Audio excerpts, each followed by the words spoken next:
So if you've played the 2.7 story quest, you'll get to a part where the blind swordsman goes against Scar solo, and you can actually see all his kit information, including the stats on his signature weapon. So in today's video, I'll be diving deeper into the pull value of this weapon by analyzing how it easily synergizes with Qiuyuan to give you guys an idea of what you should expect from his gameplay and build.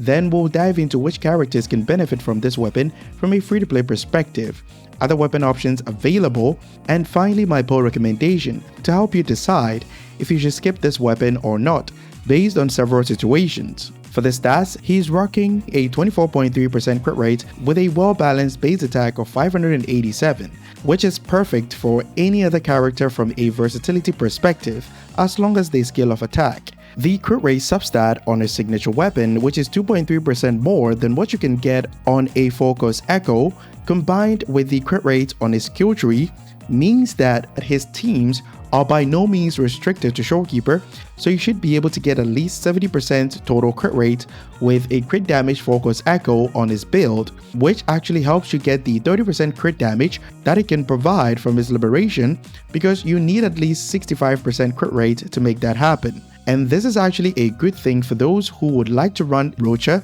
Qiuyuan, and S0 for Lova, where the focus will be on allowing Frolova to stack up aftersound as fast as possible, because Frolova does not need the crit rate from Shorekeeper as well, since her Echo set provides 20% crit rate. The same applies to Verena, Qiuyuan, and Galberena teams, since Galberena's Echo set also grants 20% crit rate. So the point I'm trying to make is that his best teams will not involve Shorekeeper, so you're free to use her in low damage output teams where she's really needed depending on the type of account that you have, like a Qiuyuan team composition for example in Whimpering Wastes. Now let's get into the passives. The first part buffs attack by 12%, which is nothing special.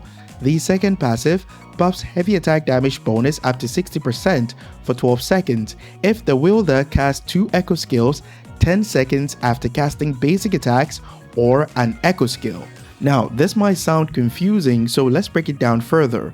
Qiuyuan can perform 3 attacks when his forte stacks are full, and each of these attacks are all considered as echo skill cast.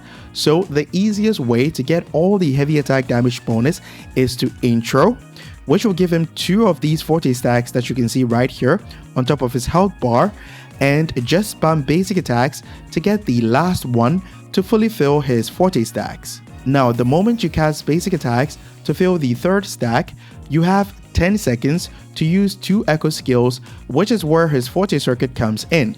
Holding your basic attack button with full forte stacks will allow him to perform 3 attacks where he bounces on the bamboos, and the moment the animation begins, you get the heavy attack damage bonus before the damage even registers on the enemy, as you can see in this footage right here.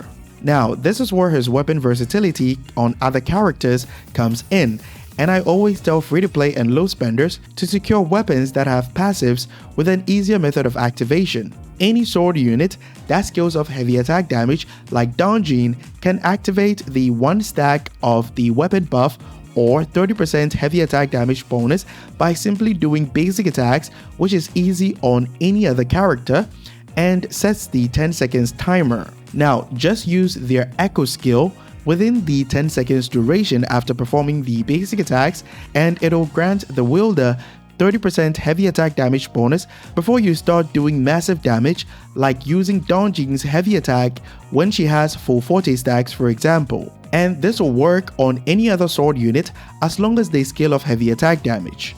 Sadly, Donjin is the only character that can take advantage of this weapon, so running it on any other limited character on the roster will be equivalent to an R1 Emerald of Genesis because of the 12% attack buff from the first part of the passive.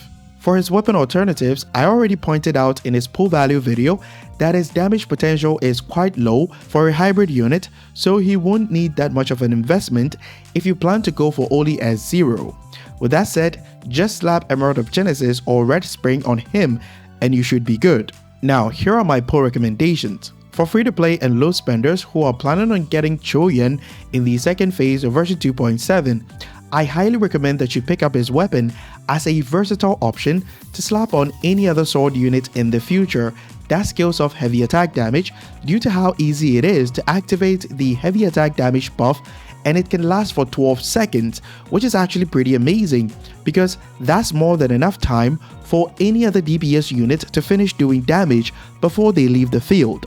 Now, this is where some of you guys may point out that it's a bad advice for free-to-play, because why would you even pull for a weapon that has no synergy with the current limited units that we have in the game? But it all depends on the kind of strategy that you've put in place to make your account better overall.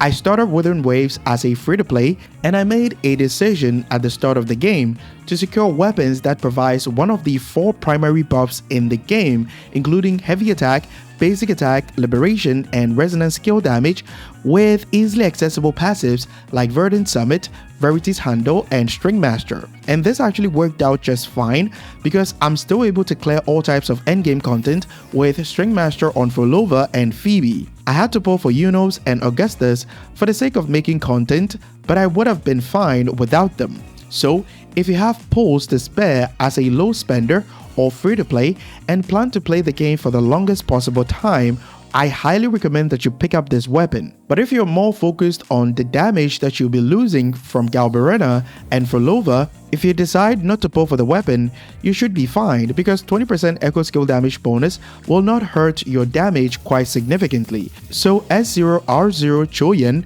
should be your main priority. That'll be all for Qiuyuan's weapon pull value breakdown. Hope this video provided value to you, and if it did, leave a like and subscribe to help support the channel because it's free and you can always change your mind. Be sure to also join our Discord community if you're having any issues with the game, help with your builds, or you just want a place to chill or hang out. We're currently having a Luna subscription and Battle Pass giveaway, so hop on the server and see how you can participate to help you get upcoming characters. The link will be in the pinned comment below. Catch you guys in the next one.